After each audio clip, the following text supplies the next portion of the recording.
Hello, hello, high-level listeners.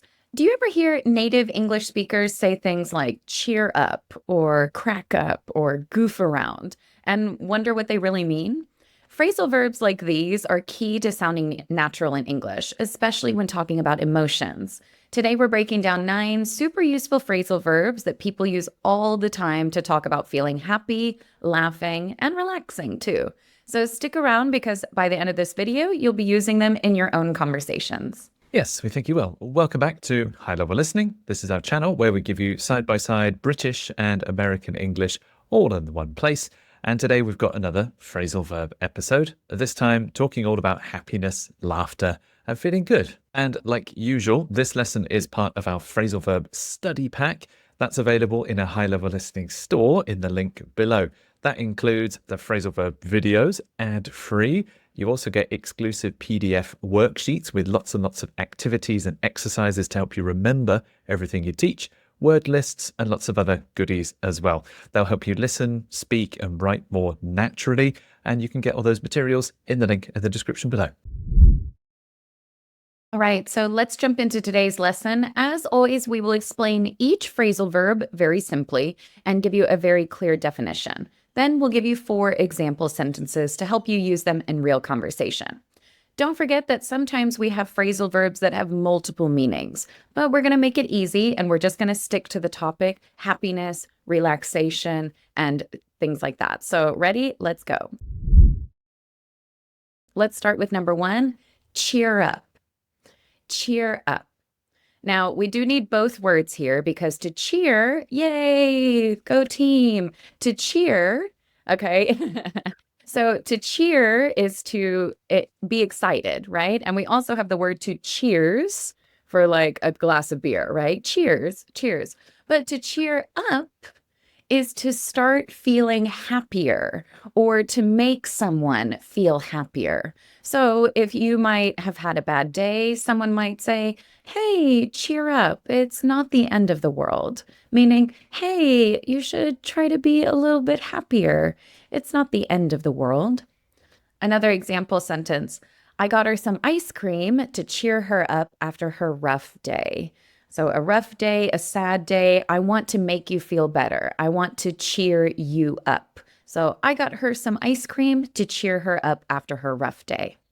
Yes, as Kat mentioned, you can put a person between cheer you up, cheer her up. And you'll notice with a lot of these happiness phrasal verbs that we use up.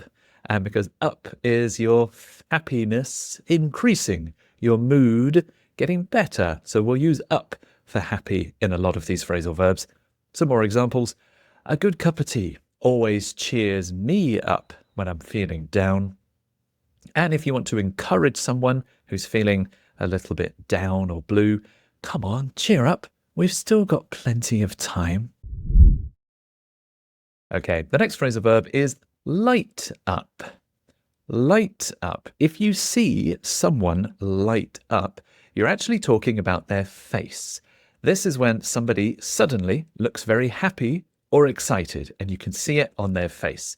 Imagine there's a surprise party, maybe you're giving them a gift, maybe you've given them some good news, and suddenly, wow, they're very happy. If you've won a prize, then that look on your face when you're really happy and excited, that's when you light up. It's an irregular verb, so you might say his face lit up when he spotted his wife at the airport. Or another example, my kids' eyes light up when they see the Christmas decorations on our house. Absolutely. Her eyes lit up, her face lit up. This is where we usually do the lighting up, and it's from to kind of going from the sad to the happy. So her face lit up when she saw the surprise gift. I can just imagine, you always light up when you talk about him. He must be special. So if someone just gets this look of happiness on their face or in their eyes, you always light up when you talk about him. He must be special. Now we've got another good phrase here, and we are using the word up, perk up, perk up. So to perk up is to become more energetic, to become more cheerful, or sometimes to become more awake. Okay, so yeah, absolutely. We grab a cup of coffee to perk up in the morning. You can kind of think of the before as a little bit low energy, maybe even a little bit bored. And then when you perk up, you start to pay more attention and you start to feel like you have more energy. So, hey, you look exhausted. Grab a coffee. It'll perk you right up. It'll perk you right up is kind of a common way that we use that too. It'll perk you up, meaning it will give you energy. It will help you feel more awake. She perked up as soon as the music started. Maybe before she was feeling a bit bored, like, why are we here? The music's starting. Oh, this is nice. So she perked up as soon as the music started. Yes, Kat's already mentioned coffee, but this is a classic reason people drink it. I was half asleep, but that coffee really perked me up. One more example. Maybe some fresh air will help me perk up. So again, if you're feeling tired, sleepy, or bored, you can use something to help you perk up. It's usually something affecting you or making you perk up. The next one we have is crack up. I cracked up. Or, yeah, right. Cat just cracked up. Then, if you crack up, then you laugh. And you laugh quite a lot. You can laugh a little bit, but if you crack up, then you laugh a lot. You laugh quite loudly, or you laugh for a long time. Probably because you heard something very funny, someone told you a joke, you're watching a comedy movie, or something like that. Something makes you laugh hard. I cracked up. An example, the way he tells stories, he just cracks me up. You can hear it's a word that we separate. I want to crack you up. He cracks me up. You often hear people using this when they're talking about their best friend. Oh, he just cracks me up. One more example. As soon as he realized what he'd done, we all just cracked up. I cracked up when he sent me that ridiculous meme. So similarly, I laughed a lot. But I wouldn't really say that. Oh, I laughed a lot when he sent me that ridiculous meme.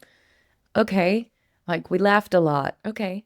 But like we cracked up, I can really just imagine crying, laughing, can't stop, can't breathe. You just crack up. Oh my gosh, I love that comedian. He always cracks me up.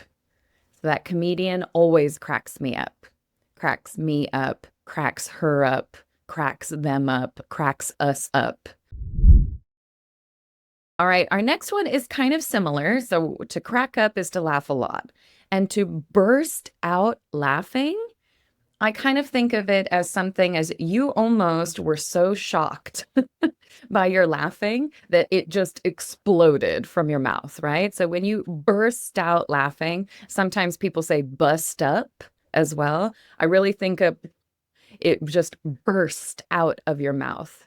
We often say burst out laughing as well. So we put the third word there, and it's just when you suddenly start laughing. He burst out laughing when he saw my Halloween costume. Maybe I put on my Halloween costume and I wanted to see his reaction. So I surprised him, and then I don't think he was expecting it. So he burst out laughing. Now, when we talk about the word burst, I burst out laughing. We don't need an ED or anything on that. So we couldn't help but burst out laughing. It was just too funny. Yeah, think of burst like an explosion. Like if you have a balloon and you pop it, it bursts. And that's kind of the same feeling when you like suddenly laugh. Again, Kat mentioned it's an irregular past. So another example, she burst out laughing the second I told her what happened. Or we all burst out laughing at his terrible attempt at karaoke. Okay, another happy phrasal verb is goof around. If you goof around, then you are acting a bit silly and you're having fun.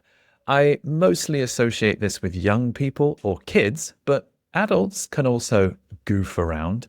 I think you're having fun, you're making lots of silly jokes. You can be just talking to each other and just telling jokes to each other back and forth, and you're just enjoying each other's company.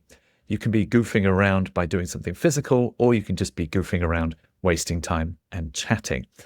I do imagine kids though. So one example, they were goofing around at home and nearly knocked over a vase. So if you want to talk about how kids are just messing around or playing around, goofing around sounds like they are having a lot of fun, and I also kind of approve. Messing around sounds like they're being noisy and annoying, like, oh, stop messing around. But goofing around is like, yeah, they're having fun. They're just being kids. That's okay. One more example. I just let my kids goof around in the playground all afternoon. Another phrase, we spent the whole afternoon goofing around at the arcade. Playing silly games, laughing, kind of having fun. No real schedule, no real plan. We spent the whole afternoon goofing around at the arcade. An arcade is a place where you can go play games, often video games, but other games as well. All right, stop goofing around and get to work. Stop being so silly, stop goofing around and get to work, okay? Now, like Mark said, messing around really sounds like you're doing something naughty, doing something bad as well. Goofing around, yeah, sometimes we do need to get serious, but it is mostly just for fun. All right, another phrasal verb that uses the word around, joke around, joke around. So a joke is when we try to say something that's funny so that the other person laughs. And to joke around is to say funny things, or sometimes to tease someone. Like, oh, I'm just joking around. You know, you're kind of being a little bit mean, but kind of in a funny way. Okay, this is teasing someone. So if you know that someone got a bad haircut and you might say, oh, what an interesting haircut you got. Stop teasing me. I hate my new haircut. Oh, no, it's cute, you know, for a really bad haircut. We're just teasing. We're just joking around, right? So, okay, guys, quit joking around. This is important. Quit joking around, all right? It's serious time. No more laughing, no more playing. Quit joking around. This is important. We were just joking around, but she actually took it seriously. This is when the teasing and the jokes might be too far, too serious, right? Oh, we were just joking around, but she actually took it seriously. And now she's kind of mad about all the haircut jokes I made. Oops. We were just joking around, though. A more serious example, if you need to get to work and get busy, can you stop joking around and help me with this? So if you are getting frustrated or someone's joking too much, can you stop joking around and help me with this? Or one more, he's always joking around. It's hard to have a serious conversation with him. So this one can be positive if you're having fun, joking around. And joking around can also be negative where someone is not being serious. Maybe they're not taking the problem seriously. They're not concentrating or working very hard. They're just trying to have fun all the time, which can be a good thing or a bad thing. Okay, next phrasal verb about being happy is to liven up. Liven up. If you liven up, then you become a bit more awake, a bit more excited, or a bit more energetic. We can use this to talk about a person, like he livened up. And you could also talk about a situation or a party or an event, like the party really livened up when the music started, or the meeting really livened up when we started discussing. So it can be a person getting more energetic, or it could be a situation getting more exciting or interesting. One example, that football match livened up after the second goal. So maybe the first part was quite boring, and then a second goal. Okay, the match livened up. It became more exciting and more energetic. A good icebreaker always livens up a dull class. So again, a good icebreaker or an activity where you talk to your classmates makes the class more exciting. It livens up a dull classroom. So liven up, we kind of know that it's a bit boring before, and we want to make it more fun. So the party really livened up once the DJ arrived. Maybe the music was kind of boring. Somebody was just playing a playlist. Maybe it wasn't that fun. But then the party really livened up once the DJ arrived. Okay, so let's liven up this meeting with some good news. Maybe it was boring before, but it also could have been a bit sad or a bit stressful. So let's liven up the place a little bit, okay? Let's liven up this meeting with some good news. All right, and our last phrasal verb, we're going to use this phrase, get into something. Now, sometimes people start something new, and it's a little hard to do. You don't really know how to do it yet, but the more you get into it, the more you start enjoying it. Yeah, I'm really getting into running. Jogging was really hard for me, but I kept going, and now I really like it. So I've really gotten into it.